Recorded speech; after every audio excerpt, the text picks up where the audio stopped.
আসেন 1 মিনিটে আপনার মনটাকে ভালো করে দিই। ধরুন হঠাৎ করে আপনাকে একজন ডাক্তার রিপোর্ট দিয়ে বলল আপনি আর মাত্র 30 দিন বাঁচবেন, আপনি ক্যান্সারে আক্রান্ত। এখন ঠিক শেষ পর্যায়ে, এটা শুধু আপনি জানেন আর কেউ জানে না, আপনার পরিবার কিংবা আপনার বন্ধুরাও জানে না। এখন এই রিপোর্টটা পাওয়ার পর আপনি বাসায় চলে গেলেন।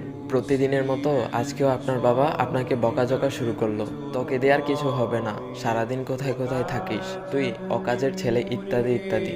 মানে মধ্যবিত্তের বাবা যেমন হয়। তখন কি প্রতিদিনের মতো আজও আপনি তর্ক করা শুরু করবেন, নাকি প্রাণ ভরে বাবার বকাগুলো শেষবারের মতো আরো একবার শুনে নিবেন? হঠাৎ আপনার আম্মু এসে বলল, নে ভাত খেয়ে নে। আপনার মনে হবে এই বুঝি আমার শেষ মায়ের হাতের খাওয়া, আমি তো আর বাঁচবো না, আপনি বরং তৃপ্তি নিয়ে খাবেন। এবং আপনার কাছে মনে হবে এইটাই আমার শ্রেষ্ঠ খাবার, যদিও ডাল ভাত হোক না কেন। আপনি বাহিরে বের হলেন, পুরনো এক বন্ধুর সাথে দেখা, যাকে আপনি মোটেও সহ্য করতে পারেন না, সবসময় তার সাথে কথা কাটাকাটি হয়। আজও সে আপনাকে কিছু কথা শুনিয়ে দিল। আচ্ছা, এখন কি আপনি ওর সাথে তর্ক শুরু করে দেবেন? না, আপনি ওর সাথে তর্ক করবেন না। আপনি হয়তো তাকে জড়িয়ে ধরে বলবেন, দোস্ত ভালো থাকিস। আপনি আপনার এলাকাটা একটু ঘুরে দেখছেন আর ভাবছেন এই বুঝি শেষ দেখা।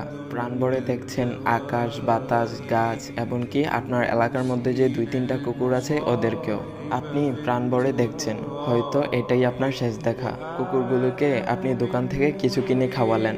এলাকার মধ্যে যে মুরব্বীদেরকে দেখলে আপনি দূরে সরে যেতেন, এখন তাদের দিকে এগিয়ে গেলেন, বললেন, চাচা আমার শরীরটা ভালো নেই, আমার জন্য দোয়া করবেন, আর যদি কখনো ভুল করে থাকি তাহলে ক্ষমা করে দিবেন। আপনার চক্ষু শীতল হয়ে যাচ্ছে। হঠাৎ আপনার মনে হলো নামাজ পড়া উচিত। আপনি দৌড়ে গেলেন আপনার রবের কাছে। আজ আর কোনো দুনিয়াবি চাওয়া না, শুধু ক্ষমা ভিক্ষা চাইলেন। আপনি যা দেখছেন তাই ভালো লাগছে, সবকিছুই অসাধারণ। বিকেল সুন্দর, রাত সুন্দর, বাতাসগুলো সুন্দর, জ্যোৎস্না সুন্দর, মানুষগুলোও সুন্দর, এবং কি কুকুরগুলোও সুন্দর। সবকিছুই সুন্দর, কিন্তু আমি থাকবো না। একটাবার ভেবে দেখেছেন এতক্ষণ সবকিছু আপনার ভালো লেগেছিল কেন? কারণ আপনার মধ্যে এতক্ষণ কোনো ইগো ছিল না, কোনো রাগ ছিল না।